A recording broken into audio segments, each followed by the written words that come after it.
پرانے وقتوں کی بات ہے کہ بغداد کے ایک گاؤں میں ایک بیوہ عورت آمنہ بنت کریم اپنے اکلوتے بیٹے یحییٰ کے ساتھ ایک مٹی کی بنی پرانی جھونپڑی میں رہتی تھی۔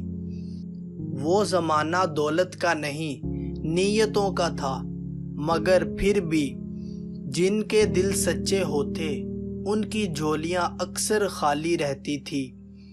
آمنہ کی عمر 40 کے قریب تھی، مگر چہرے پر دکھوں کی دھوپ نے جھریاں وقت سے پہلے لکھ دی تھی۔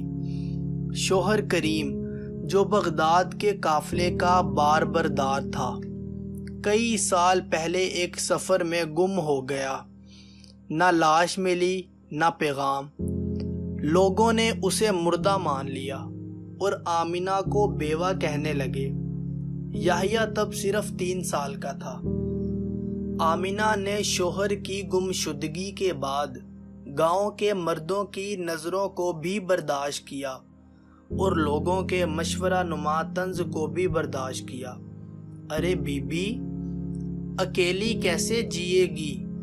کوئی مرد ہونا چاہیے سہارے کو، لوگ آمنہ کو یہ اکثر کہا کرتے تھے، مگر آمنہ نے نہ کسی کا سہارا لیا، ہمدردی کو کمزوری بنایا۔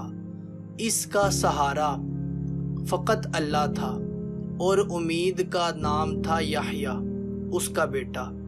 وہی کھیتوں میں مزدوری کرتی، گھروں میں بچوں کو سورۃ الفاتحہ پڑھاتی اور تھکے وجود سے شام کو لکڑی کا دروازہ بند کر کے بیٹے کے ساتھ کھچڑی بانٹ کر کھاتی۔ ایک رات جب آسمان پر بادل چھائے تھے اور گاؤں کی روشنی تیل کے چراغوں تک محدود تھی، آمنہ نے ایک عجیب خواب دیکھا۔ اس کے شوہر کریم سفید لباس میں چمکتی ہوئی آنکھوں سے اس کے سامنے آیا اور بولا، آمنہ، میرے جانے کے بعد میں نے ایک مٹکا دفن کیا تھا، سونے کا مٹکا۔ وہ تمہارا ہے، تمہارے صبر کا صلہ بغداد کے پرانے کنویں کے شمال میں، وہاں جہاں سندل کا درخت ہے، وہیں دفن ہے۔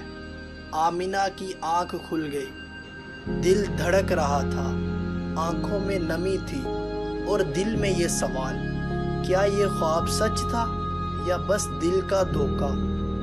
اگلی صبح آمنہ نے بیٹے کو بتایا، یحییٰ جو اب 13 سال کا ہو چکا تھا، سمجھدار اور ماں کی عزت کرنے والا بچہ تھا۔ اس نے کہا، امی، ابا خواب میں جھوٹ نہیں بول سکتے، ہمیں ضرور جانا چاہیے۔ ماں بیٹے نے بان کی ٹوکری، ایک کدال اور پانی کا مشکیزہ لیا اور سفر پر نکل پڑے۔ بغداد کا وہ کنواں جس کا ذکر خواب میں ہوا تھا، گاؤں سے کوسوں دور تھا، ویران، سنسان اور درختوں سے گھرا ہوا۔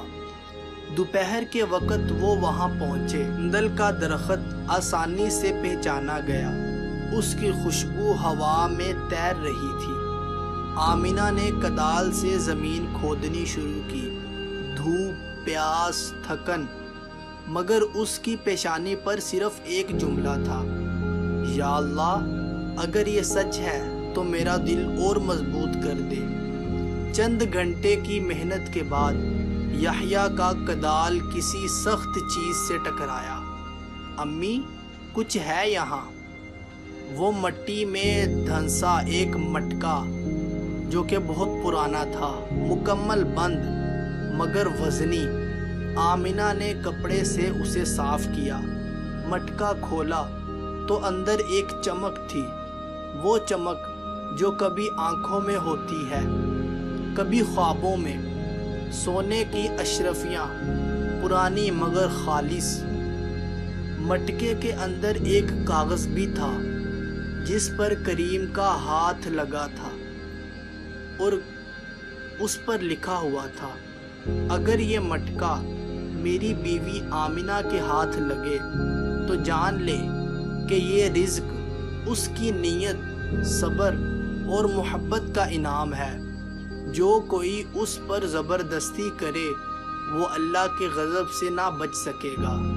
آمنہ کے آنسو اس تحریر پر ٹپکنے لگے اور اس نے اپنے رب کا شکر ادا کیا، اور وہ اپنی زندگی اپنے بیٹے کے ساتھ سکون سے اس چمکتی ہوئی اشرفیوں کے ذریعے سے گزارنے لگی۔ سبق: نیت، صبر اور محبت اگر خالص ہو تو وہ کبھی ضائع نہیں جاتی، اور اللہ رب العزت ہمیشہ اس شخص کا ساتھ دیتا ہے جو اپنے دکھوں میں اس کو یاد رکھتا ہے۔